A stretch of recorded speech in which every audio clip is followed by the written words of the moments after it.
한 주간 잘 지내셨어요? 지난주까지 제가 요번에 이제 뭐 마음에 특히 이제 마음과 함께 일어나는 심리 현상들에 대해서 한번 정리해 보는 시간을 가지려고 하고 있는데요. 지난 시간까지 이제 자기 색깔은 없고, 어떻게 보면 우리가 마음이 작용해서 의식이 작용해서 바깥 대상을 분별하기 위해서 꼭 필요한 것들과 뭐 거의 꼭 필요하지만 가끔 함께 하기도 하고 함께 하지도 않는 그런 어, 심리 현상들에 대해서 말씀을 드렸는데요. 이게 이제 항상 함께 하면 할수록 그게 이제 좀 필수적인 마음의 요소다, 이렇게 볼 수 있겠죠, 그죠? 이게 이제 어떻게 보면 우리가 이제 바깥 어떤 대상들을 인식하기 위해서는 반드시 있어야 될 그런 심리 현상들이다, 이렇게 볼 수 있는 거고, 그 중에 이제 완전히 들어가느냐 아니면 이제 때때로 빠질 때도 있느냐에 따라서 이제 그 중요도가 조금 차이는 나겠지만, 그래도 앞서 이야기한 그런 이제 지난 한 2시간 정도에 말씀드린 그 심리 현상들은 어떻게 보면 우리가 이제 살아가면서 꼭 필요한 그 자체가 문제는 아닌 그런 이제 심리 현상이다, 이렇게 볼 수 있겠죠, 그죠?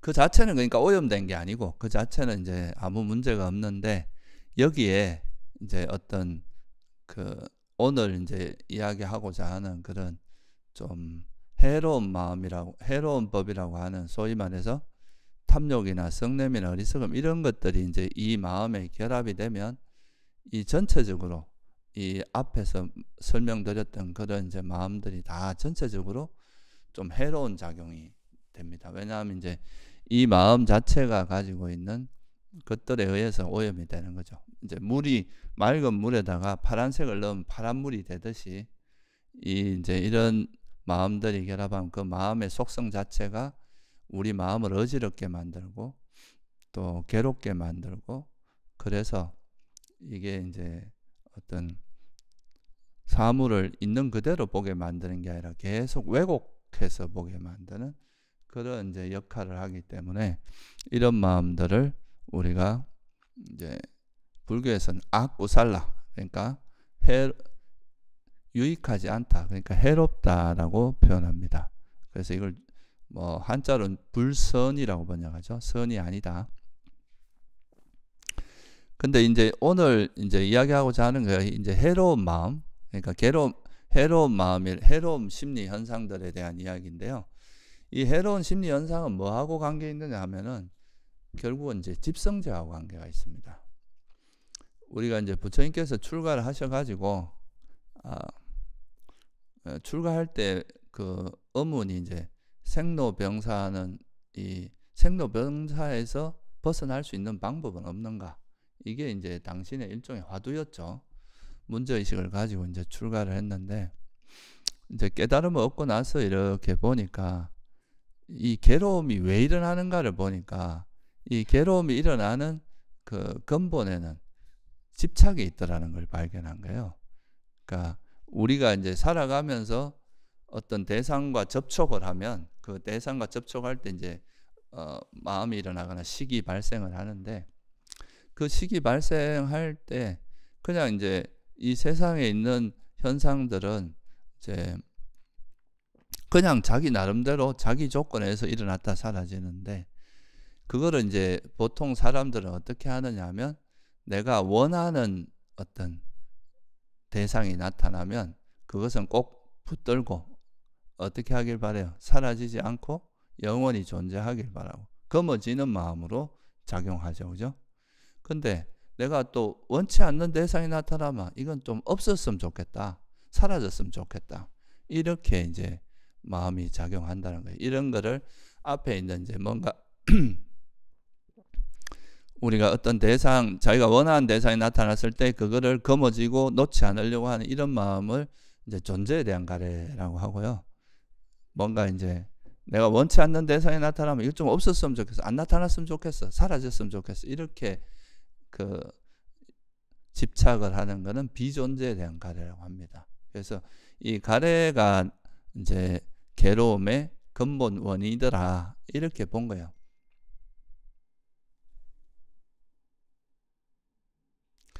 그러니까 이거를 좀 극하게 보면은 우리가 이제 살아가면서 그 제일 대표적으로 일으키는 가래가 병이 없으면 좋겠다. 그죠? 늙지 않았으면 좋겠다. 죽지 않았으면 좋겠다. 살면서 괴로움이, 살면서 우리가 생활고라고 하는 그런 괴로움이 없었으면 좋겠고, 또 사랑하는 사람과 헤어지지 않았으면 좋겠고, 또 미워하는 사람하고는 안 만났으면 좋겠고, 그죠? 또 내가 원하는 걸 항상 얻었으면 좋겠고, 또 그 뭐 슬픔이나 비탄, 탄식 이런 정신적 고통이나 육체적 고통이 없었으면 좋겠고, 이런 이제 가래가 있는데 실상은 그렇지 않다는 거죠.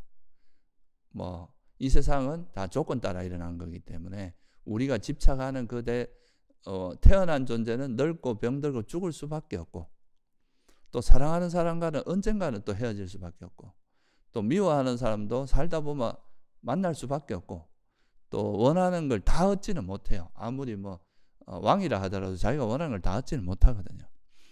그리고 이제 뭐 육체적인 고통이나 정신적 고통도 일어나게 마련인데, 그래서 이거를 우리가 이런 집착 때문에 그로 인해서 이제 이루어질 수 없는 거, 그렇게 될 수 없는 거를 집착하기 때문에 그로 인해서 이제 괴로움이 일어난다는 거 보신 거예요. 그래서 괴로움이 왜 일어나는가를 보니까 이런 이제 이 세상의 괴로움은 8가지, 이제 대표적으로 8가지 고를 이야기했죠. 8고라고 하잖아요. 그죠? 8가지 괴로움을 이야기하셨는데, 그 괴로움이 일어나는 것의 원인을 보니까 집착하기 때문이에요. 그러니까 세상은 사라지기 마련이, 변하기 마련인데, 막 사랑하는 사람은 영원히 안 사라졌으면 좋겠고, 내 곁에 있었으면 좋겠고, 미워하는, 내가 뭐 이렇게 마음에 안 드는 사람은 안 만났으면 좋겠고, 그런 이제 기본적인 내가 원하는 걸 항상 얻고 싶고, 이런 이제 집착이 있기 때문에, 그런데 현실적으로는 그것이 100% 이루어질 수 없는 게 현실이기 때문에 그로 인해서 괴로움이 발생한다. 그게 이제 우리가 12연계에서 부처님께서 말씀하신 거고, 또 12연계뿐만 아니라 이제 집성제나 이런 이제 가르침을 통해서 말씀하신 거예요. 그래서 우리가 살아가면서 일어나는 이 괴로움이 왜 일어나는가를 보니까 거기에는 집착이 있더라. 그래서 이 집착이 왜 일어나는가를 보니까, 집착은 또 아까도 제가 잠깐 언급했지만 사라지기 마련인 것을 그러니까 무상하고 사라지기 마련인 것을 모르기 때문에 이걸 마치 영원하다고 영원하다고 착각해서 거머쥔다 이거죠. 그래서 이 가래가 일어나는 원인, 집착이 일어나는 원인은 보니까 이 진리를 몰라서 그렇더라. 어리석음 때문이더라.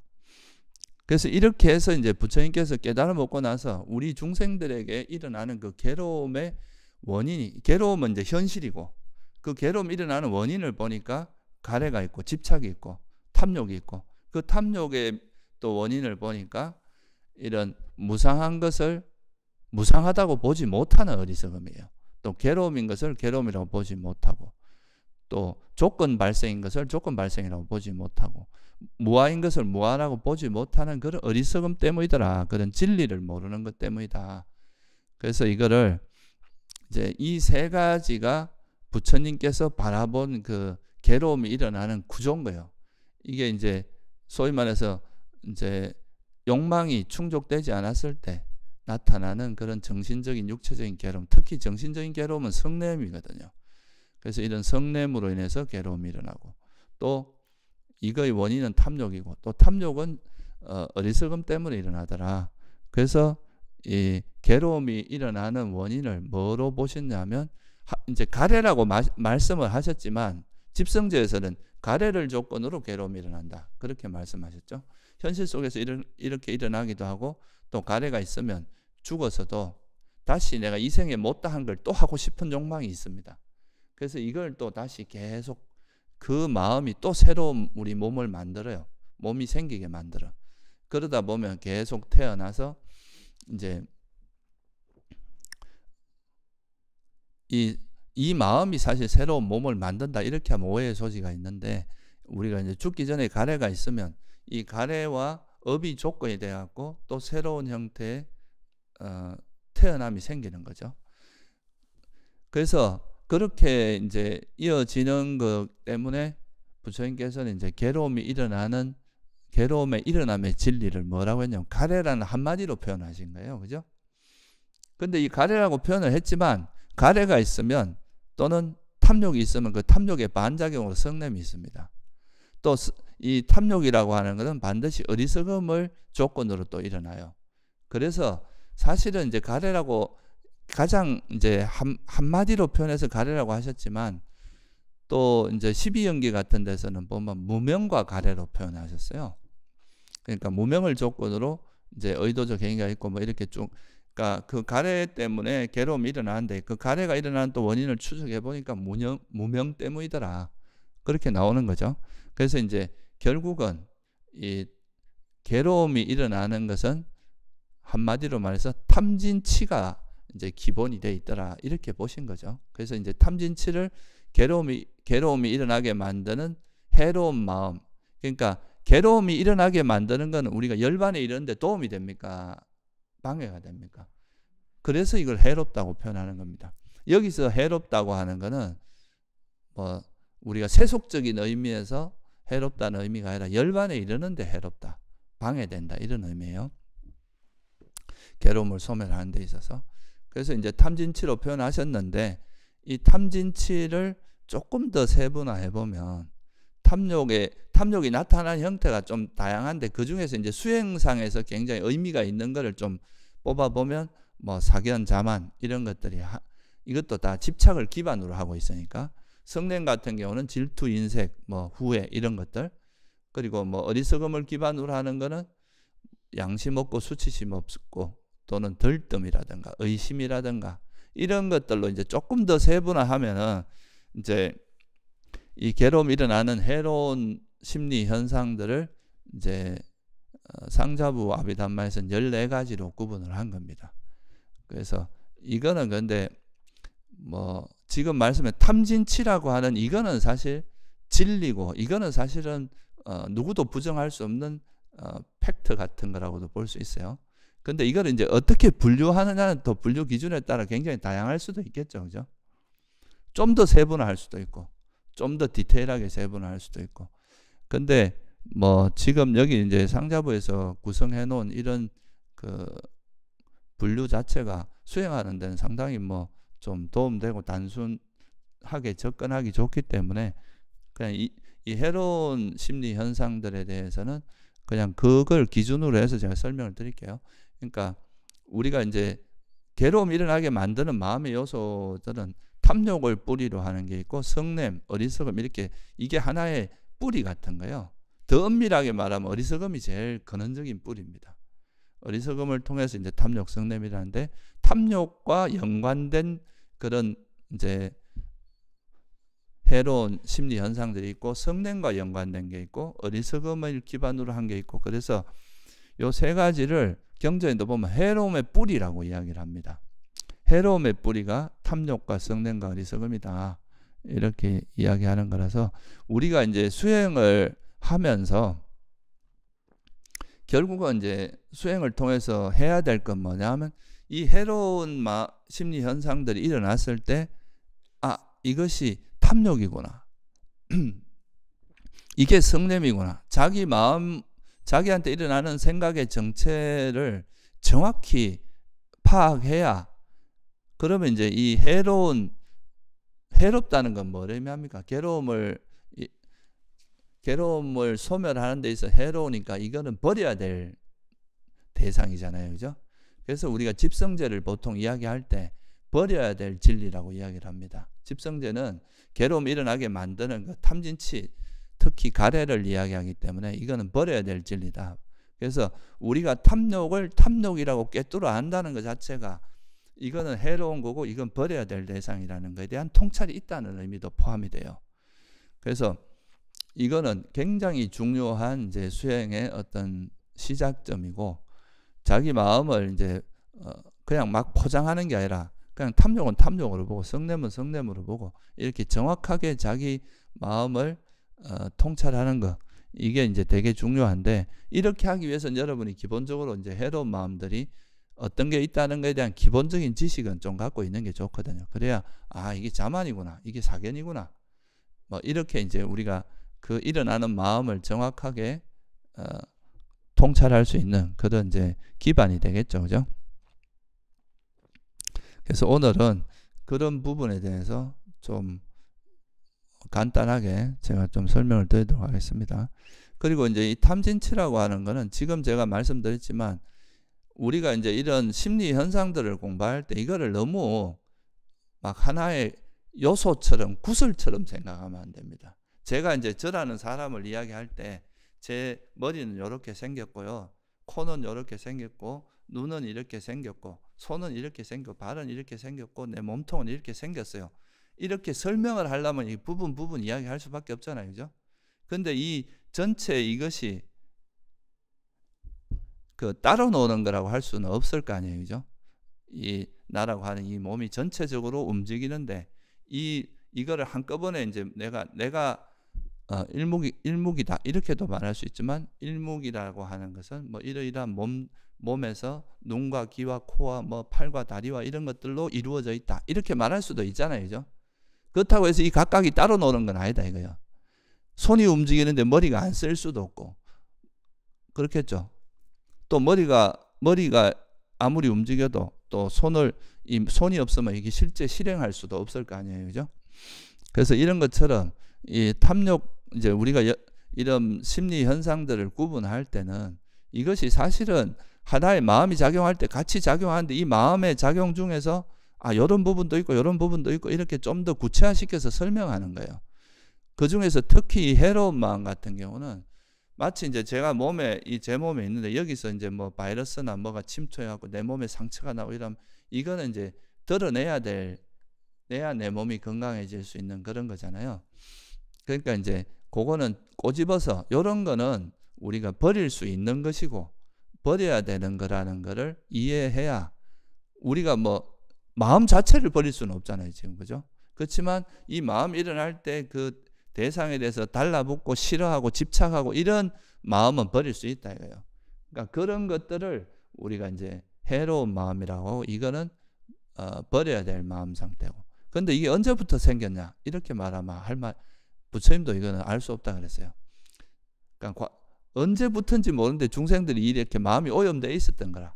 근데 이 마음을, 이런 이제 해로운 마음을 버릴 수 있는, 그럼 이게 이제 해로운 거를 발견했다는 것은 이것이 버려지만 이제 괴로움이 소멸된다는 것도 부처님께서 발견하신 거고, 또 한 걸음 더 나아가서 이 해로운 마음을 어떻게 버리는지 그 방법을 다 설명하신 게 도성제예요, 그죠? 그래서 이건 탐욕이 없는 마음, 성냄이 없는 마음, 어리석음이 없는 마음을 어떻게 실현할 것인가, 이거에 대한 이야기가 바로 팔정도입니다. 그거는 이제 다음에 또 설명하기로 하고, 우선에 이런 이제 마음이라는 게 그렇게 너무 이렇게 하나의 구슬처럼 그렇게 생각하면 안 되고, 같이 작용하고, 또 탐진치도 서로 상호작용합니다. 지금 어리석음 때문에 탐욕이 일어나고 탐욕 때문에 성냄이 일어난다 이렇게 말했지만, 또 어떤 면에서는 성냄 때문에 탐욕이 일어나는 것도 있겠죠. 여러분 화나면, 그 화가 엄청나면 내가 저거 복수하고 말리라, 이런 이제 뭔가 저 사람을 괴롭히고 복수를 해주겠다는 그런 강한 집착이 생길 수도 있잖아요, 그죠? 그리고 또 내가 뭐 되게 스트레스 받으면 음식을 먹는 걸로 풀 수도 있단 말이죠. 식탐을 통해서. 그래서 이제 또 탐욕과 성냄도 사실은 상호작용을 하는 거고, 또 이 어리석음 때문에 탐욕이나 성냄이 일어나지만, 또 그러면 어리석음은 왜 일어나냐? 여러분들이 탐욕이나 성냄에 쩔어 있으면 그것 때문에 또 어리석어지는 것도 있거든요. 그래서 또 이 어리석음은 또 탐욕과 성냄이나 이런 번뇌 때문에 또 어리석음이 일어난다. 경전에 보면 이런 말이 나오거든요. 그래서 이건 다 상호작용하는데, 그래도 이제 이거는 여러분이 참고로 이제 상호작용한다는 거 알고 있으면, 기본적인 그 흐름은 어리석음을 기본으로 해서 탐욕이 일어나고, 탐욕 때문에 성냄이 일어납니다. 그리고 어리석음은 좀 일종의 탐욕과 성냄을 낳는 부모 같은 역할을 한다면 탐욕과 성냄은 좀 형제가 약간은 비슷한 급이라고 볼 수도 있어요. 이걸 뭐 딱 이렇게 말하기는 어려운데 제일 그러니까 이런 이제 탐욕의 반작용이 성냄이니까 탐욕과 성냄은 사실은 뭐 서로 다른 이름이다 이렇게 볼 수 있거든요. 같은 모습인데 조금 더 이제 탐욕이 조금 더 근원적이긴 하죠. 그리고 이 탐욕이 일어나는 거는 어리석음이기 때문에 어리석음이 이제 가장 근원적인 거다 이렇게 보시면 되고, 그래서 탐진치라고 하는 건데 이것들이 기본적으로 이제 어리석음을 조건으로 탐욕이라는 게 중심이 돼 있고, 이 탐욕이 실현되지 않았을 때 성냄으로 이어지게 되고, 이 탐욕이 일어나는 그 원인은 어리석음이라는 이 정도는 파악을 해 두시면 좋을 것 같아요. 그러면 이제 어리석음을 뿌리로 하는, 그러니까 제일 기본적인 게 어리석음이거든요. 그래서 우리가 이제 해로운 마음이 일어났다. 그러면 기본적으로 어리석음은 있다고 보시면 돼요. 어리석음이 없이 해로운 마음이 일어나지는 않거든요. 해로운 심리 현상들이. 그래서 이 어리석음은 기반이 되어 있는데, 이 어리석음과 더불어서 모든 해로운 심리, 새로운 마음에 함께하는 심리 현상들이 이제 이 상자부아비담마에서 네 가지로 분류를 합니다. 하나는 이제 어리석음이 있고, 그 다음에가 양심 없고 수치심 없고, 그 다음 들뜸이라 이 네 가지로 표현을 합니다.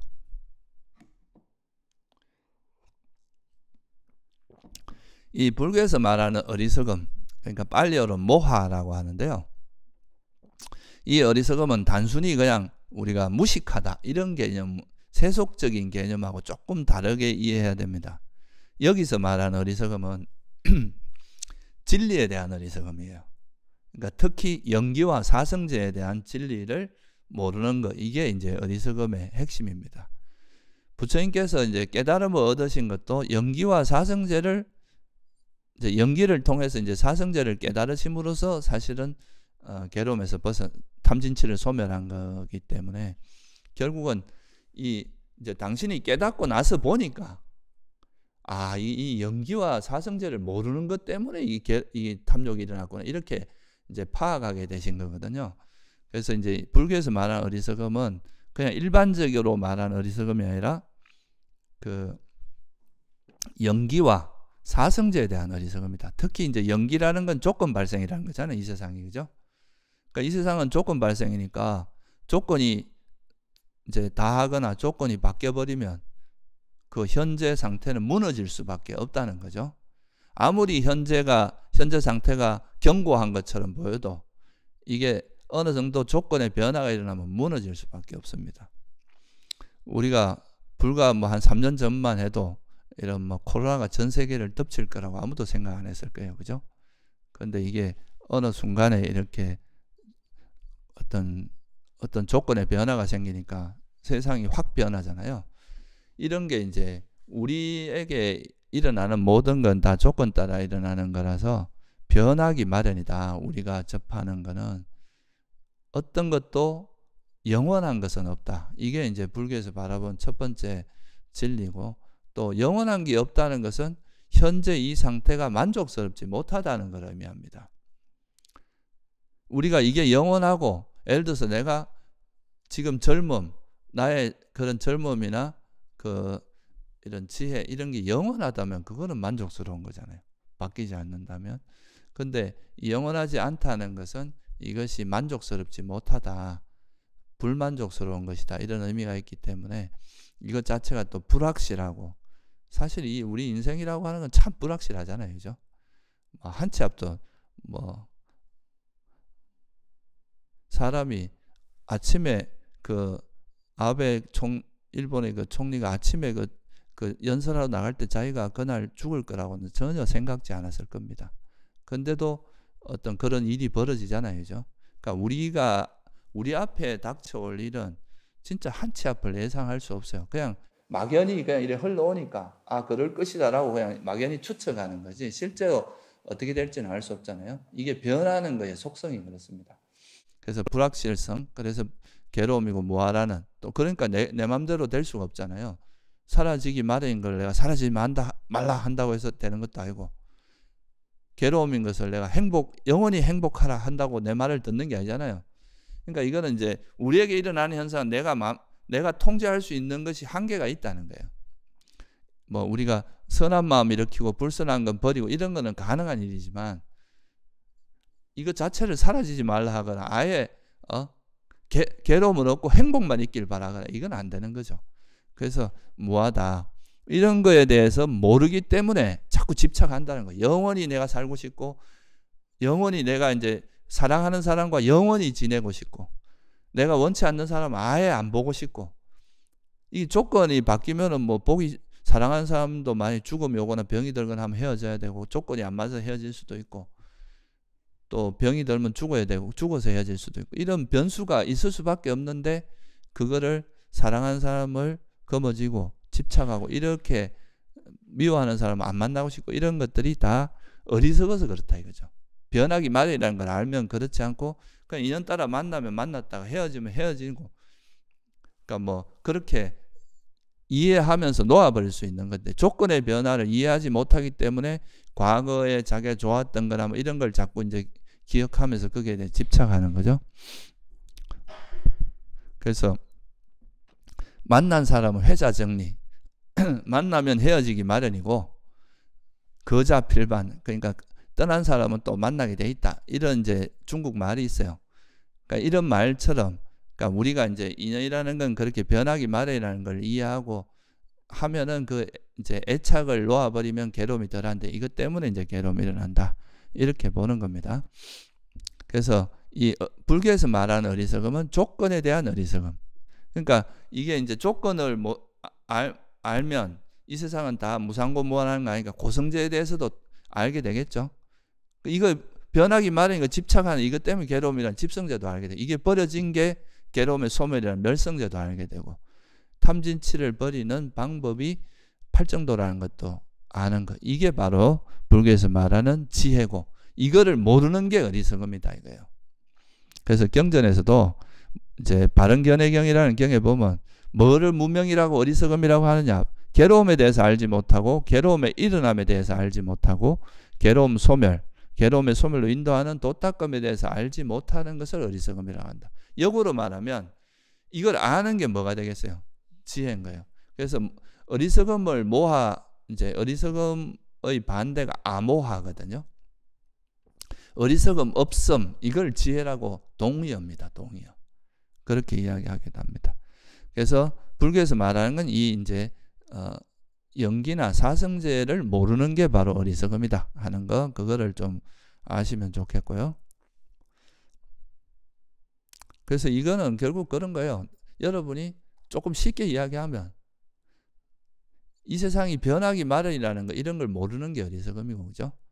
괴로움이고 내 것이 아니라는 거 이런 걸 모르는 게 어리석음이고 또 내가 탐욕이 일어났는데 탐욕이 일어나는 걸 몰라. 이게 탐욕인 줄 몰라. 이게 뭐겠어요? 이것도 집성제를 모르는 거니까 어리석음이겠죠. 그죠? 화가 났는데 이게 화인 줄 몰라. 이게 뭐겠어요? 어리석음입니다. 그리고 내가 이 화를 어떻게 하면 버릴 수 있고 성냄을 어떻게 하면 버릴 수 있는지 이 방법을 몰라. 그럼 뭐가 있어 이것도 어리석음인 거예요. 왜냐하면 그게 도성제를 모르는 거잖아요. 그죠? 그래서 이제 이런 것들이 바로 어리석음이고 이 어리석음이 있으면은 결국은 이제 마음이 탐욕이나 성냄으로 또는 이제 이 해로운 마음이 일어날 수밖에 없다. 그래서 이 어리석음이 이 해로운 마음의 가장 기본이 된다. 이거는 어디서나 해로운 마음과 함께 하는 거다. 이렇게 보고요. 그 다음에 이제 이 어리석음과 함께 해로운 심리, 해로운 마음에 항상 함께 하는 걸 모르면 양심과 수치심이 없는 거라고 이야기합니다. 우리가 뭔가 악행을 할 때는 이것이 내가 이런 일을 했을 때 내 양심에 어긋난다거나 이런 걸 하는 거는 남들의 비난을 받을 수 있으니까 이건 하지 마. 이런 걸 행하는 건 두려운 일이라고 알고 멀리하는 이런 것들이 없기 때문에 우리가 보통 그런 말 하잖아요. 어떤 이상한 짓 하는 사람들 저 사람은 진짜 부끄러움도 모른다. 정말 두려움을 모른다. 이렇게 이야기하는데 양심과 수치심 이걸 빨리어로 이제 힐이 오따빠라고 하는데 이 양심과 수치심이라고 하는 게 결국은 부끄러움과 두려움을 모르는 겁니다. 이 악행을 행했을 때 돌아올 그 안 좋은 과보들, 남의 비난을 받고 스스로 이제 스스로에게 자책하는 그런 이제 양심의 가책이 일어나는 그런 것들에 대해서 우리가 이해하지 못하면 계속 악행을 할 수밖에 없다. 그래서 이런 이제 불선한 마음이 일어나는 데 있어서 기본이 되는 게 양심이 없고 수치심이 없는 거다. 이렇게 표현합니다. 그래서 경전에서 이런 말이 나와요. 비구들이여, 두 가지 검은 법이 있다. 무엇이 둘인가? 양심 없음과 수치심. 그러니까 우리가 마음이 이렇게 오염되고 검어지는 데 있어서 가장 기본적인 역할을 하는 게 어리석음과 그 다음에 양심이 없고 수치심은, 여기서 말한 양심은 이제 스스로가 내가 이런 행위를 하는 건 스스로 부끄러운 일이다 이렇게 생각하고 하지 않는 거, 이건 양심이고요. 근데 수치심이라고 하는 거는 내가 남에게 이런 행위를 하면 남에게 비난받고 지혜로운 사람들에게 비난받을 것이다. 그것이 그런 거는 두려운 일이다. 이렇게 해서 이제 안 하는 거. 이거는 이제 수치심 없음이라고 이야기합니다. 그러니까 그렇게 하는 건 수치심이고, 그런 것이 없는 사람은 남이 비난하든 말든 마음대로 한다 이거예요. 그리고 또 자기 스스로 부끄러움을 모르니까 함부로 악행을 하게 된다 이거죠. 그래서 이제 이 두 가지가 또 항상 함께 하는 거고, 또 하나는 우리가 이제 해로운 마음이 일어날 때 마음이 이게 붕 떠요. 안정이 안 됩니다. 여러분이 뭐 예를 들어서 되게 유명한 뭐 콘서트에 가거나 뭐 축구 시합에 가거나 하면 가기 전부터 마음이 이래 두근두근하고 이래 들떠잖아요. 그런 걸 우리가 들뜸이라고 합니다. 그래서 이 해로운 마음이 일어나면은 항상 우리 마음은 약간 들뜨게 돼 있어요. 안정적이지 않고 마음이 이렇게 동요가 있는 상태죠.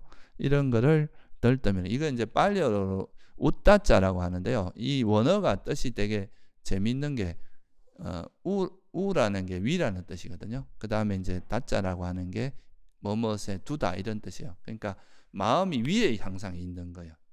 그러니까 마음이 이렇게 차분하게 가라앉아 있는 게 아니고 붕 떠 있는 상태, 들떠 있는 상태, 이런 거를 말 그대로 들뜸이라고. 이걸 이제 그 중국에서는 도거라고 번역을 했죠. 도거. 뭔가 이제 마음이 이렇게 안정되지, 뭐 약간 이렇게 우리가 마치 그 잔잔한 호수가 있다고 보면 그 잔잔한 호수 말고 바람이 불면 이게 호수 물이 이렇게 찰랑찰랑하듯이 동료가 있는 상태 있잖아요, 그죠? 그런 거를 들뜸이라고 합니다. 그래서 이 해로운 어떤 마음이 일어났다고 하면은 기본적으로 거기에는 어리석음이 있다. 어리석음이 있고, 또 거기에는 또 뭐가 있느냐 하면 양심이 없고 수치심이 없어. 부끄러움이나 두려움이 없는 거예요. 악행을 하는 거에서 스스로 부끄러워하거나 남의 시선을 두려워하거나 이런 게 없다는 거죠. 그리고 마음이 항상 차분하지 않고 들떠 있다. 이 들뜸의 반대가 이제 경안이라고 하는 겁니다. 고요한 마음이 아주 차분하고 고요해지는 거. 그래서 이 들뜸이라고 하는 거는 마음이 이제 대상에 안정적이지 못하고 들떠 있는 상태, 이런 걸 이야기합니다. 그래서 요 네 가지는 우리가 해로운 마음이 일어났다 하면 항상 함께하는 심리 현상으로 분류를 합니다. 근데 여러분들이 보통은 이 어리석음만 있는 거는 잘 못 봅니다. 이게 좀 어려워요, 마음 상태가. 그러니까 어리석음을 본다는 거는 지혜가 좀 생기기 시작했다는 거에 반작용도 돼요. 의미도 돼요. 우리가 어리석음을 안다는 거는 결국은 뭐냐 하면 이것이 이런 것을 어리석었구나라고 아는 거는 결국은 다른 말로 하면 지혜가 생겼다는 이야기예요. 자기가 어리석은 줄 아는 사람은 이미 지혜가 생긴 거거든요.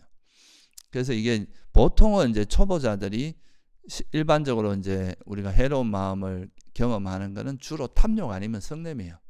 이건 이제 표면에 드러나 있는 거라서 사람들이 좀 알아차리기가 쉬운데, 이 어리석음이라고 하는 거는 이제 탐욕과 성냄이 밑뿌리에서 이거를 이제 뿌리처럼 작용하는 거라서 이거를 보는 게 좀 어렵고, 그래서 이 어리석음을 정확히 볼 수 있으면 이 탐욕과 성냄도 굉장히 효과적으로 버려집니다. 그래서 이게 부처님께서도 이 번뇌를 버리는 가장, 그러니까 수타니파타에 보면 이 괴로움이 일어나는 그 뿌리, 그러니까 머리가 뭐냐, 우두머리가 뭐냐 하면은 그 무명이라 그랬어요. 이 우두머리를 자르는 게 뭐냐, 그게 명지라 그랬거든요. 지혜. 그러니까 이 무명을 버리는 가장 강력한 무기는 지혜인데, 그게 바로 이제 지혜가 있으면 어리석음이 사라지니까, 뿌리가 흔들리니까 탐욕이나 성냄은 저절로 사라지게 된다, 그런 의미입니다. 그러면 이제 어리석음을 기반으로, 어리석음이 이제 모든 그 해로운 마음의 뿌리인데, 그 중에서 어리석음과 함께 항상 일어나는 게 4가지가 있는데, 요게 이제 어리석음과 양심 없음, 수치심 없음, 그러니까 부끄러움을 모르고 두려움을 모르는 거예요. 그리고 들떠 있는 거, 이 4가지로 이야기를 합니다. 여기서 이제 조금 더 분화가 되면 마음이, 이제 이걸 기반으로 해서 어떤 대상이 나타났는데, 여러분들이 원하는 대상이 있고 원치 않는 대상이 있잖아요. 그죠? 그러니까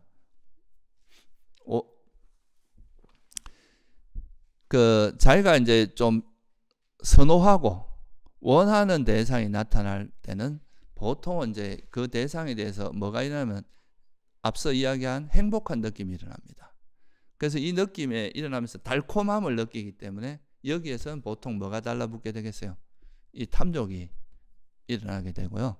근데 원치 않는 대상은 딱 보는 순간에 거부감이 생겨. 이게 괴로운 느낌이 일어납니다. 그러니까 이때는 화가 나는 거죠. 또 이 화를 통해서 이건 없었으면 좋겠어, 살았으면 좋겠어 하는 또 비존재에 대한 욕망으로 이어질 수 있어요. 그래서 하여간에 이 탐욕이라고 하는 거는 원하는, 우리가 좋아하고 원하고 또 사랑스럽고 이런 대상에 대해서 집착하는 특성이 있다. 지난 시간에 말씀드렸듯이 그냥 내가 원하는 것만 갖고는 탐욕이라 하지 않아요. 우리도 뭔가 내가 이걸 하고 싶고 저걸 하고 싶고 이럴 수 있는데, 내가 이걸 원했다가 인연이 아니에요, 조건이 다 해서 다 하면 그냥 저건 나하고 인연이 아니구나 하고 놓을 수 있다면 그건 사실 큰 문제가 없거든요. 그런데 이제 이거를 여기에 집착이라는 게 달라붙으면 이것이 이미 사라졌는데도 못 놓고 계속 검어지고 괴로워할 수밖에 없다는 거죠. 그래서 이게 이제 여기서 말하는 로바, 탐욕이라고 하는 거는 단순히 뭘 하고자 하는 게 아니라 그 대상에 뭐를 의미한다는 거예요? 이렇게 달라붙는 거. 달라붙어서 안 떨어지려고 하는 그 마음 상태가 바로 탐욕입니다. 그 구분을 잘 해야 돼요. 뭘 하고자 하는 거는 그냥 찬다. 지난 시간에 말씀드린 찬다에 해당하는 거고, 그것에 대해서 포기하지 못하고 달라붙는 거. 그래서 이거를 특징이 이제 포기하지 못하는 게 특징이라고 이야기해요. 욕망이, 탐욕이 있으면 안 놓아지는 거죠, 잘. 그래서 이건 지혜를 써서 애를 쓰지 않으면 잘 안 떨어져. 이렇게 악교가 이래 달라붙어 있는데, 이 달라붙어 있는 게 이제 강하면 강할수록 이 떼기가 어렵잖아요, 그죠? 이 집착이 그런 거예요. 이걸 떼려면 지혜의 힘이 그만큼, 이 떼는 힘이 그만큼 강해야 떼어지는 거죠. 그래서 이 탐욕은 보통 경전에 보면 뭐 가래, 취착, 뭐 애착, 뭐 탐착, 욕망, 뭐 이런 다양한 용어로 나타나지만 그 본질은 다 탐욕에 해당한다고 보시면 돼요. 그래서 이 탐욕은 대상을 집착하는 특성이 있는 심리 현상들을 다 탐욕이라고 이름한다는 거죠. 그리고 이 탐욕이라고 하는 거는 이제 또 뭐 강도, 그러니까 탐욕의 그 스펙트럼이 엄청 다양합니다. 뭐 그냥 아주 가볍게 일어나는 집착도 있는가 하면, 이거는 진짜 막 죽었다 깨어나도 잘 못 놓는 집착.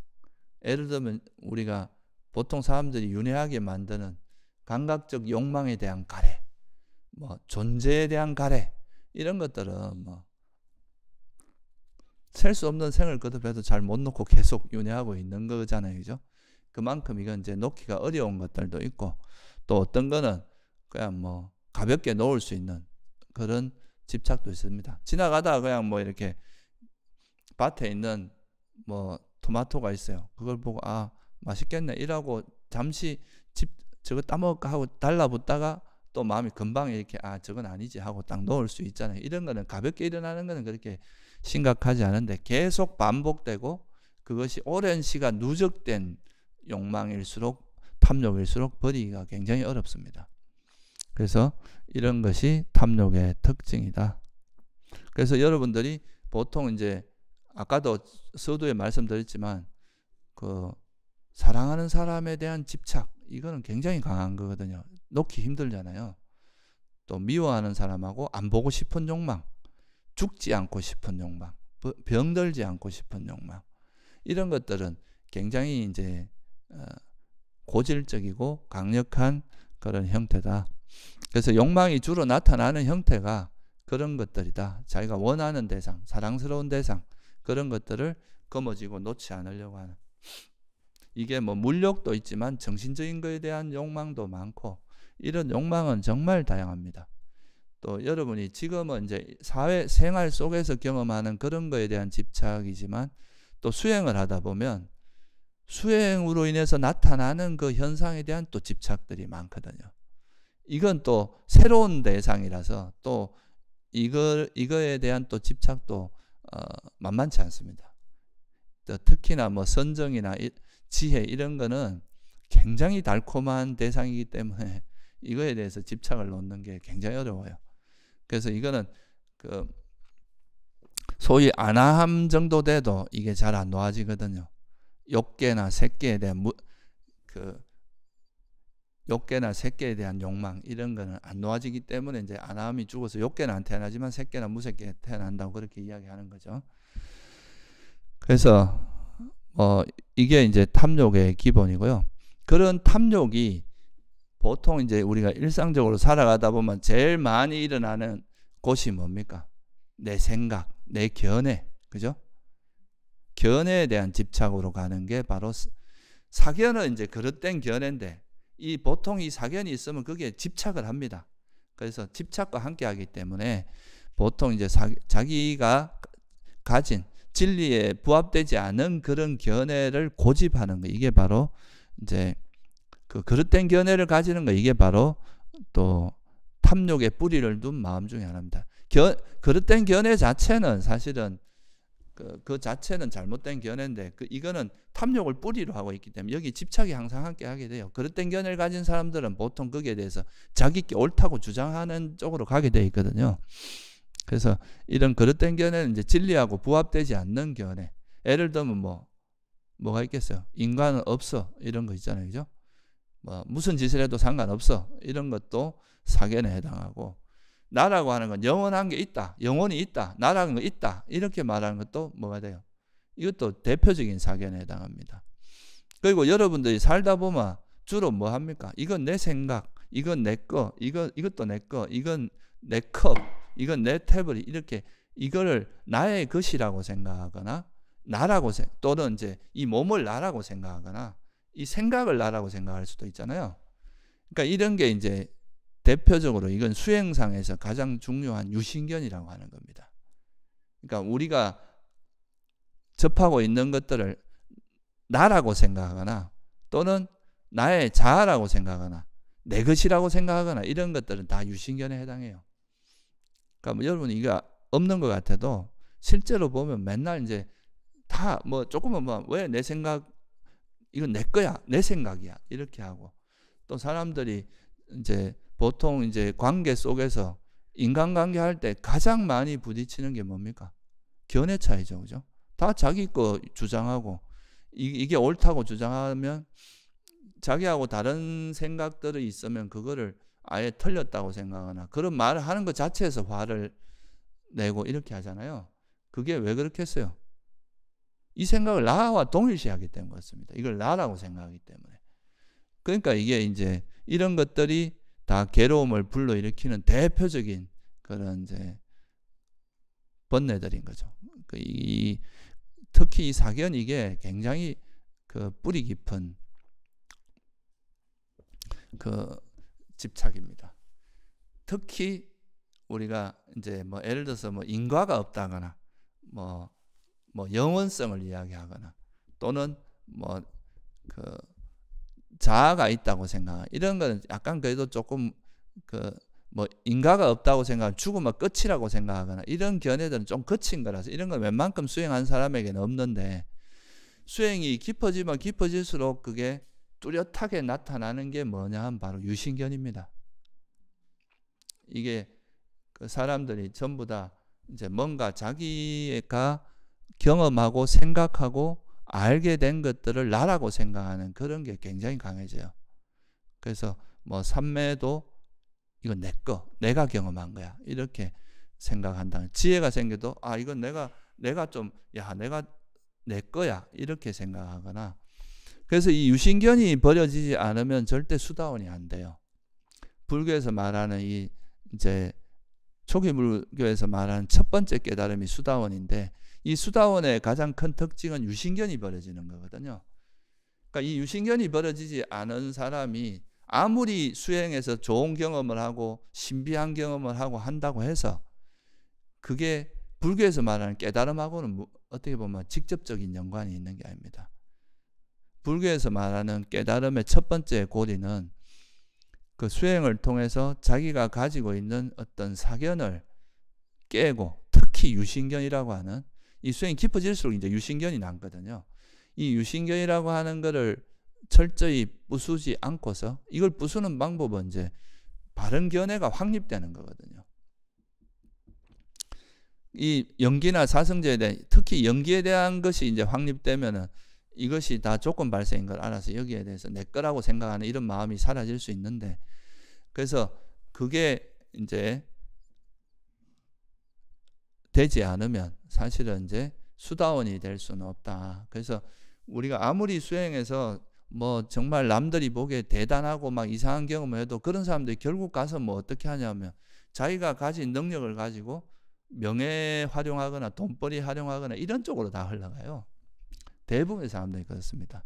사람들에게 뭔가 이제 신심을 일으키게, 뭔가 이렇게 어필을 해서 그게 되면은 그게 이제 뭐 이익을 추구하는, 명예와 이익을 추구하는 쪽으로 흘러가요.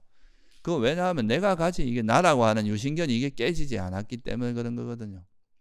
그래서 이 유신견이라고 하는 것이 정말 깨기 힘든 그 견해 중에 하나입니다. 우리가 금강경에도 보면 수다원이 되면 뭐가 나옵니까? 수다원은 내가 수다원이라고 말하지 않는다 이런 말이 있잖아요, 그죠? 그런 것도 다 유신견하고 관계 있는 겁니다. 이 내 마음 상태가 나라고 생각하고 이걸 구체적으로 드러내고 이러지 않는 것을 의미하는 거거든요. 그래서 이 그릇된 견해라고 하는 거는 제일 대표적인 거는 이제 뭐 인과를 부정하거나 또 뭐 단멸론자들, 죽으면 끝이라고 한다거나 이런 게 좀 이제 부처님께서 이런 견해를 가진 건 상당히 비난했어요. 이거는 악체에 태어나는 조건이 되기도 하고, 인과나 이런 걸 부정하게 되면 내가 지금 선행을 하려고 노력하지 않습니다. 인과를 믿지 않는 사람은 그냥 약육강식이다 이러면서 동물적인 사고를 가지고 힘 있으면 내가 뭐 힘없는 사람 죽여도 되고 막 마음대로 해도 되고 이렇다고 생각할 거 아니에요, 그죠? 그래서 이게 이제 그런 거는 굉장히 비난했고, 그렇지만 유신견이 있다고 해서 우리가 악체에 무조건 태어나고 그런 건 아니에요. 이게 유신견이 있어도 사실은 이제 내가 더 좋은 데 태어나기 위해서 그 선행을 하기도 하거든요.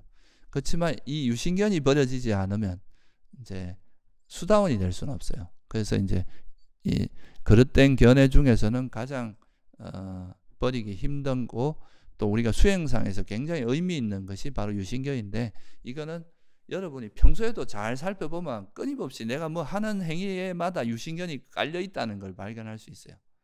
아, 이거 내 몸, 내 거, 이건 내 것이야 뭐 하는 거, 내 생각을 나라고 하거나 뭐 견해를 나라고 하는 이런 게 다 유신견에 들어가거든요.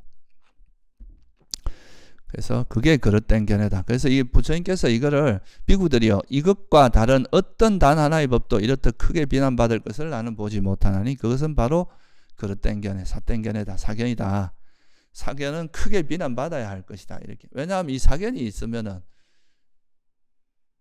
뭐 유신견은 그래도 좀 이렇게 이제 마지막으로 버려야 될 그런 거지만, 이런 되게 뭐 인과라든가 이런 사견이 있는 사람들은 이것 자체가 누가 바른 견해를 알려줘도 이게 받아들이질 않거든요. 그래서 이게 굉장히 위험한 그런 거라고 할 수 있습니다. 예, 그 다음에 나오는 게 이제 이 그 집착이 어떤 견해로 갔을 때 사견이라고 한다면, 이 집착이 나라는 존재를 내세우는 이런 데 가면 그걸 자만이라고 합니다. 그러니까 이 자만도 사실은 우리가 살아가면서 여러분에게 괴로움을 불러일으키는 가장 대표적인 것 중에 하나죠. 그죠? 항상 자만이라는 건 나를 내세우는 건데, 나를 내세우다 보면 뭘 합니까? 나와 남을 비교하게 되잖아요. 내가 남보다 우월하다, 내가 남보다 열등하다, 또는 내가 남하고 뭐 동등하다라거나, 너와 내가 뭐 다를 게 뭐가 있어, 이런 건 동등하다고 하는 거죠.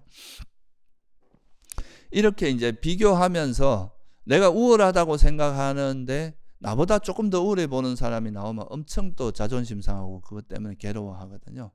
열등감이, 열등하다고 생각하는 것은 또 그로 인해서 오는 엄청난 또 괴로움들이 있고, 이런 요즘 사실은 뭐 세상에서 사실 전체적으로 보면 살기가 나빠진 건 아닌데, 사람들이 오히려 옛날보다 힘들어하는 이유는 비교를 워낙 많이 해서 그런 것도 있거든요.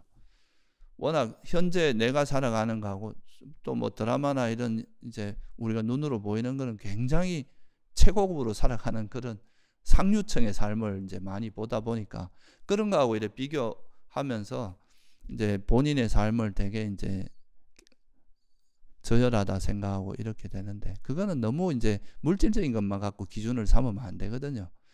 우리가 비록 부족하다, 물질적으로 좀 이렇게 아주 풍족하진 않더라도 우리가 항상 선행을 하고 살고 좋은 일을 하고 살면 그 삶 자체가 굉장히 고귀한 삶인데, 너무 이걸 이제 요즘 물질 만능 시대가 되다 보니까 물질적인 것만 갖고 자꾸 비교를 하니까 그런 데서 오는 또 상실감, 이런 게 이제 괴로움을 굉장히 크게 일으키는 것 같아요. 이런 것도 다 그 밑뿌리에는 뭐가 있다고 봐야 되겠어요? 자만이 있는 겁니다. 이거를 자만이라는 게 꼭 내가 잘났다고 하는 것만 자만은 아니거든요.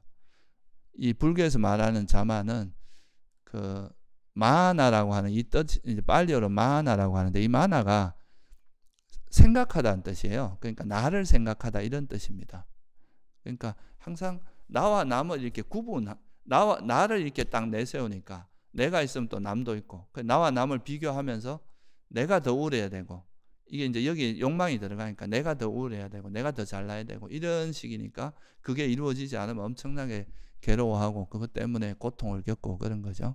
아까도 말씀드렸지만 모든 우리가 겪는 괴로움의 그 뒷뿌리에는 집착으로 인해서 괴로움이 일어나는 거거든요. 그래서 뭔가 내가 원하는 대상에 대해서 그냥 그 원하는 것을 추구하는, 그 뭐 대표적인 게 오용락 같은 거죠. 그런 걸 추구하는 걸로 인해서 그것이 이루어지지 않았을 때 소위 말해서 구부득고라 하잖아요. 그죠? 구하는데 얻어지지 않는 거예요. 원하는데 안 얻어져. 돈을 많이 벌고 싶은데 안 돼. 명예를 얻고 싶은데 안 돼. 이런 게 이제 대표적인 거고, 그와 또 견해 때문에 일어나는 괴로움. 인간관계에서는 이 견해가 굉장히 크게 작용합니다. 서로가 이래 서로의 견해를 이렇게 일단은 좀 존중해 주면서 대화를 해야 되는데, 그게 아니라 자기하고 다른 견해를 가지면 막 그거를 엄청난 공격으로 생각하죠. 그렇게 해서 그것 때문에 이제 그게 다 유신견이 있기 때문에요. 다른 견해라면 나를 공격한다, 이렇게 생각하는 거죠. 그리고 이제 자만, 그러니까 항상 비교하는 거, 나를 내세우면서 비교하는 거, 이런 것들이 이제 탐욕의 가장 대표적인 세 가지 형태입니다. 탐욕을 뿌리라는. 그래서 로바, 뒷띠, 마나 이렇게 표현하는데, 로바는 일반적인 탐욕이고요. 이제 견해에 대한 집착은 이제 사견이라고 하고, 그 다음에 이제 나라는 걸 내세우고 거기에 집착하는 것은 자만이라고 이야기합니다. 그래서 탐욕은 크게 나누면 이 세 가지 정도로 분류를 해요. 그러니까 복잡하진 않죠, 그죠? 이 탐욕을 뿌리라는 것은 탐욕, 사견, 자만이라는 거, 요 세 가지는 좀 알아두시고요.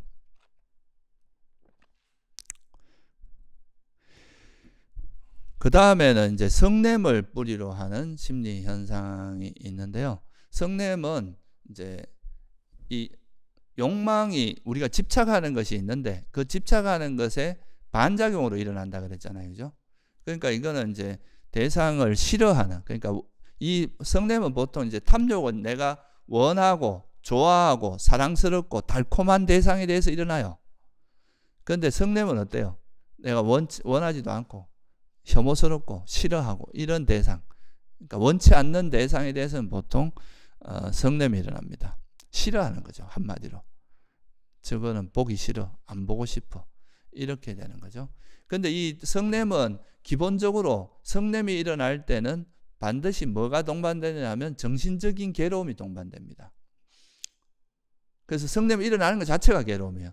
탐욕은 일어날 때 괴로움이, 그 자체는 괴로움이 아니거든요. 왜냐하면 내가 사랑스러운 대상에 대해서 집착하는 거니까 이건 행복해요. 행복합니다. 근데 이게 이제 뜻대로, 이 집착이 뜻대로 이루어지지 않으니까 이제 그걸로 인해서 괴로움이 일어나는 거지, 탐욕 자체는 괴로움은 아니거든요. 근데 이 성냄은 그 마음이 일어나는 것 자체가 우리에게 고통을 주는 괴로움이다. 그래서 이 성냄은 대상을 싫어하는 게 특징인데, 이게 주로 나타나는 게 뭐 슬픔, 비탄, 탄식, 뭐 절망, 허무, 우울, 뭐 스트레스, 이런 이제 아주 다양한 형태의 정신적인 고통으로 나타납니다. 이건 제가 뭐 예전에 화책에서 다양하게 설명을 해놨는데 여기서 그냥 간단하게만 설명드릴게요. 근데 이제 이런 것들이 우리가 정신적으로 뭔가 괴로움이 일어나고 불만족이 일어나는 건 다 화라고 보시면 돼요. 그러니까 몸이 아픈 거 이거는 화로 보진 않아요. 근데 육체적 고통 말고 정신적으로 일어나는 고통, 정신적으로 뭔가 괴로움이 동반된다 하면 이건 다 화라고 보시면 돼요. 그러니까 뭐 우울함도 정신적으로 불안한 거, 이런 것도 뭔가 막 현 상태가 불안한, 괴로운 거잖아요. 그런 것도 그렇고, 뭐 공포, 뭐 스트레스, 이런 거 다 이제 화의 형태다. 그래서 이 화의 특징은 뭐냐면, 화를 내면 우리가 보통 이제 지혜는 현재 상태보다 점점 향상으로 인도한다고 하잖아요. 그죠? 성장시킨단 말이에요, 정신적으로. 그런데 이 화라든가 이런 화는 오히려 현 상태보다 훨씬 나쁜 쪽으로 갑니다. 여러분이 화를 한번 내면 상황이 좋아집니까? 나빠집니까? 화는 현 상태를 훨씬 나쁜 쪽으로 몰고 가는 그런 문제가 있다. 그래서 그게 화의 특징입니다. 그래서 화를 한번 잘못 내면은 뭐 수십 년 서로 잘 지내던 친구하고도 완전 끝날 수도 있거든요. 그래서 이런 거는, 화는 정신적으로 이제 어떤 원치 않는 대상이 나타났을 때 싫어하는 거라는 거, 이거를 알고, 그러면 이 화가 이제 보통 우리가 이제 일반적으로 그냥 이제 내가 원하는 걸 얻지 못했을 때 이런 화가 주로 일어나는데, 내가 이제 남이 성공한 걸 또 볼 때 화나는 거 있잖아요. 그죠? 이런 걸 뭐라 그럽니까? 예, 그게 질투입니다. 이 질투가 또 이게 굉장히 또 인간을 괴롭게 만드는 거거든요. 유교에도 뭐 칠거지학이라고 해서 그 중에 이 질투가 들어가잖아요. 그죠? 이게 질투라고 하는 것이 어찌 보면은 특히 인간관계나 이런 거에서 질투 때문에 서로가 막 엄청나게 싸우고 그것 때문에 서로가 죽고 살리고 이런 경우가 되게 많거든요.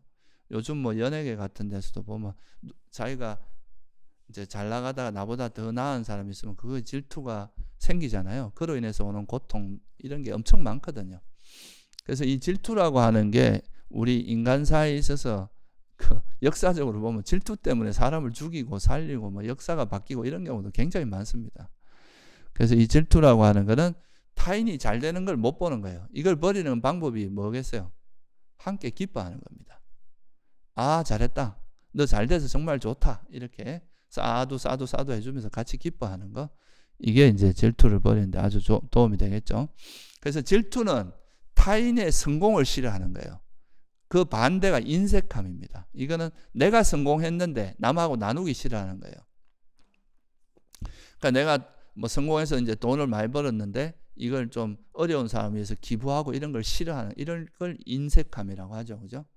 그러니까 내가 공부 수행을 해서 막 알아진 게 많아. 그런데 안 가르쳐 주는 거예요. 내가 이거 얼마나 고생해서 했는데 이걸 가르쳐 줘. 이런 것도 인색함에 해당합니다. 그러니까 부처님께서 그 터득한 걸 돈으로 따지면 그거 뭐 얼마를 받아야 되겠어요? 진짜 뭐 돈으로 환산할 수 없는 겁니다. 그런데도 그런 거를 전혀 아낌없이 다 이렇게 하시는 거는 인색함이 없어서 그래요. 그래서 우리가 이제 그 법보시라는 표현을 쓰잖아요. 그죠? 이런 인색함을 버리는 거는 보시가 또 영향을 많이 이제 굉장히 큰 도움이 됩니다. 자기가 그 가지고 있는 것 중에 일부를 남에게 아낌없이 주는 거죠. 이런 것이 그러니까 이제 자기의 성공을 남과 나누지 않는 게 인색함이에요. 그거는 이제 내 성공을 남하고 나누는 걸 싫어하는 거니까 이것도 화의 한 형태다. 그리고 또 마지막으로 이제 일어나는 게 후회. 이 후회라고 하는 거는 보통 이제 과거 지향적입니다. 이 후회라는 거는 과거에 자기가 한 일 중에 잘못한 거에 대해서 계속 현재로 가져와서 내가 왜 그때 그랬지, 그때 이랬어야 되는데 저랬어야 되는데 하면서 이제 자기를 자학하는 거죠. 왜 그랬을까? 그걸 안 했어야 되는데 했어야 되는데 이러면서 그래서 이거는 과거에 자기가 유익한 일을 행하지 않았거나 해야 될 일을 하지 않았거나 하지 말아야 될 일을 했을 때 그거에 대해서 이제 돌아보면서 계속 애태우고 속을 태우면서 자기를 싫어하면서 내가 그 한 행위에 대해서 싫어하는 이런 마음이기 때문에 특히 이거 이제 수행하시다 보면 우리가 호흡 수행이나 뭐 이런 수행할 때 보통 과거에 그런 잘못된 생각들이 많이 떠오르잖아요. 그죠? 이 후회가 많이. 그래서 이 장애, 5가지 장애 중에 후회가 들어가는 게 과거에 수행을 하면서 이제 선한 마음을 자꾸 일으키려고 하다 보면 이제 과거에 우리가 했던 행위 중에 잘못된 행위들이 계속 떠오르거든요. 그래서 이걸 정리하는 과정이 좀 이제 지혜가 많이 필요해요. 그래서 이 후회라는 것도 굉장히 큰 화 중에 하나입니다. 그래서 이 후회를 버리는 것은 뭐 계를 잘 지키는 것도 후회가 없는데 있고 또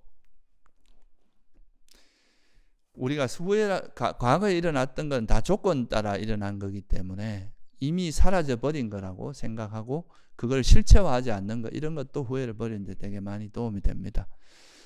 그래서 이 후회라고 하는 것이 또 이제 그 화 중에 대표적인 겁니다. 그래서 이 화로 나타나는 것은 4가지로 보통 분류를 해요. 화로 뿌리를 둔 거는 이제 도사, 화를 보통 도사, 빨리어는 도사라고 하거든요. 그러니까 도사, 이사, 마차리아, 쿠쿠짜 이렇게 표현해요. 그래서 성냄, 질투, 인색, 후회. 탐욕은 탐욕, 사견, 자만. 성냄은 질투, 인색, 후회. 성냄, 질투, 인색, 후회. 이렇게 4가지로 보통 분류를 합니다. 그래서 이게 지금 보면 이제 어리석음을 뿌리해서 항상 있는 게 4가지였죠. 그죠? 그다음 탐욕을 뿌리로 하는 게 3가지였죠. 그죠? 그다음에 성냄을 뿌리로 하는 게 몇 가지요? 4가지였죠. 그럼 총 몇 가지입니까? 11가지죠. 그죠? 근데 이제 해태혼침이라고 하는 거는 사실 탐욕의 뿌리를 둔 것도 있고 성냄의 뿌리를 둔 것도 있어요. 이게 양빵이에요. 양빵. 그래서 이거는 이제 탐욕 뿌리라고 하기도 그렇고 성냄 뿌리 이건 2가지가 다 해당되는 겁니다. 예를 들면 여러분들이 수행하다가 따분하면 뭐 어디에 빠집니까? 수행이 재미도 없고 이러면 자요. 그게 이제 해태혼침에 빠지는 겁니다. 이런 거는 따분함이라고 하는 거는 탐욕입니까? 성냄입니까? 불만족이잖아요. 그러니까 이것도 성냄에 해당하거든요. 그러니까 현재 상태가 재미없고 불만족스러우니까 그와 그러면서 의식이 둔해지면서 해태혼침으로 빠지는 거예요. 이 해태혼침은 정신적으로 게으르고 무기력한 상태를 이야기하거든요. 화가 치밀어 오를 때는 해태혼침이 없어요. 에너지가 막 엄청 넘치니까. 그런데 이제 보통 이런 거는 좀 수동적으로 성냄이나 이런 게 일어날 때는 해태혼침이 멍해지는 거죠. 그러니까 우리가 이제 욕망으로 인해서 뭐 예를 들어서 수행하다가 이렇게 편안해져요. 편안해지면 그 편안한 거에 대해서 그냥 즐기고 빠지면서 정신적으로 이렇게 안주해 버리거든요. 이럴 때 또 해태혼침으로 빠질 수 있어요. 그래서 이 해태혼침이라고 하는 거는 욕망이 기반이 돼가 일어날 수도 있고 또 성냄이 기반이 돼가 일어날 수도 있습니다. 그래서 이거는 어느 한쪽으로 분류를 안 해. 그러니까 이런 해태혼침이 있다는 거고 이 해태혼침은 정신적으로 무기력하고 게을러지기 때문에 이게 지혜를 막는 효과가 있습니다. 지혜가 안 생기게. 그래서 보통 이 해태혼침이 많은 사람이 죽어서 다시 태어나면 축생으로 태어난다 그러죠. 그 축생들은 많이 자잖아요. 그죠?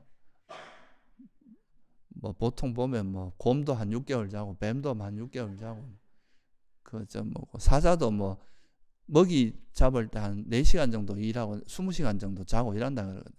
많이 자요. 그러니까 이게 이제 그래서 해태혼침이 왜 그러냐면 지혜가 없어지게 하는, 해태혼침이 많은 사람들은 지혜가 없습니다. 항상 멍한 상태에 있기 때문에. 그래서 이 해태혼침도 해로운 마음 상태다.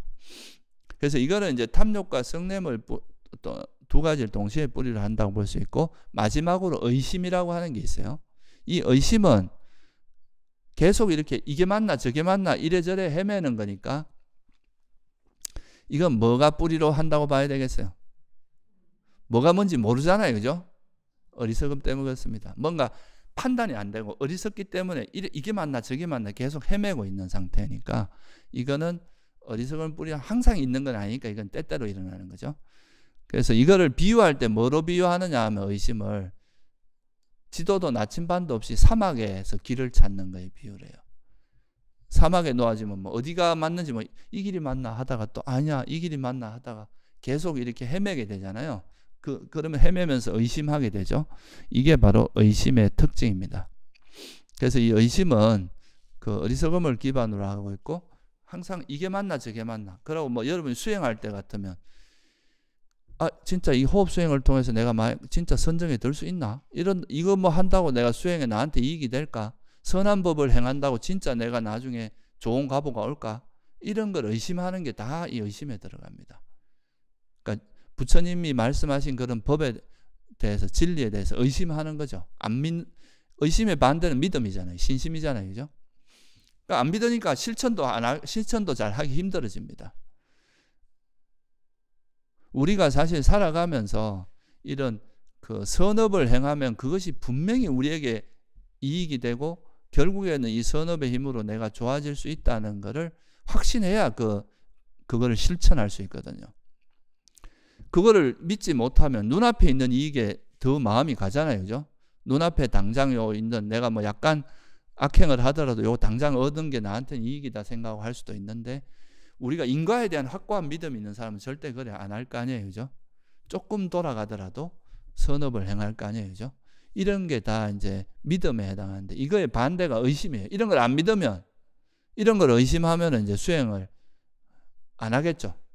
뭐 이거 한다고 뭐 나한테 이익이 되겠어. 뭐 이러면서 그거를 안 하게 됩니다. 그래서 이런 의심이 이제 또 어리석음을 뿌리로 하는 그런 거다. 그래서 뭐 정리를 해보자면 전체적으로 말해서 우리가 해로운 마음이 일어나는 것을 좀 크게 분류해보면 한 14가지, 물론 이거보다 더 세세하게 분류할 수 있는데 이 분류한 거는 이제 이 지금 분류한 그 범주 안에 이렇게 집어넣을 수 있는 거라서 굳이 이제 안 하고 너무 복잡해도 사람들이 또 접근하기가 힘들기 때문에 일단 한 요 14가지 정도는 여러분들이 수행하시면서 좀 확실하게 외워두시는 게 좋아요. 정확하게 이해하시고 이 마음이 일어나면 이게 탐욕이구나, 성냄이구나, 자만이구나, 이건 질투구나, 후회구나 이런 걸 명확히 볼 수 있는 게 이런 수행에서 굉장히 중요하거든요. 그래서 이거 정도는 한번 달달달달 외워가지고 이제 어리석음으로 말하면 어리석음 그 다음에 양심 없음, 수치심 없음, 덜뜸 여기다 이제 의심까지 같이 때때로 일어나는 거 이야기할 수 있었고 탐욕을 뿌리라는 건 탐욕, 사견, 자만, 성냄을 뿌리라는 거는 성냄, 질투, 인색, 후회 그리고 해태혼침은 같이 있고 요거는 되게 외우기 쉽잖아요. 그죠? 그러니까 이 정도는 여러분들이 외워가지고 실제 이제 수행하다가 이런 마음 상태가 올라오면 이 마음 상태를 이거는 탐욕이야 라고 명확히 보는 힘이 있어야 돼요. 그거를 자꾸 이렇게 뭔가 자꾸 포장하려고 하면은 자기는 질투하고 있으면서도 질투가 아니라고 자꾸 포장하거나 화내고 있으면서도 화가 아니라고 자꾸 포장하거나 이러면 이게 수행이 될 수가 없잖아요. 그죠? 근데 이제 자기한테 일어나는 마음을 해로운 건 해로운 법이라고 있는 그대로 꿰뚫어 아는 지혜, 이게 바로 집성제의 지혜입니다. 이게 결코 가벼운 지혜가 아니에요. 굉장히 중요한 지혜라는 걸 여러분들이 다시 한번 되새기면서 뭐 조금 더 이야기할 할 게 있긴 있는데 이건 다음에 하기로 하고요. 오늘은 이걸로서 마치기로 하겠습니다. 그래서 오늘은 괴로움이 일어나게 만드는 그 해로운 심리 현상들에 대해서 말씀을 드렸는데 다음 시간 올 때 제가 검사하겠습니다.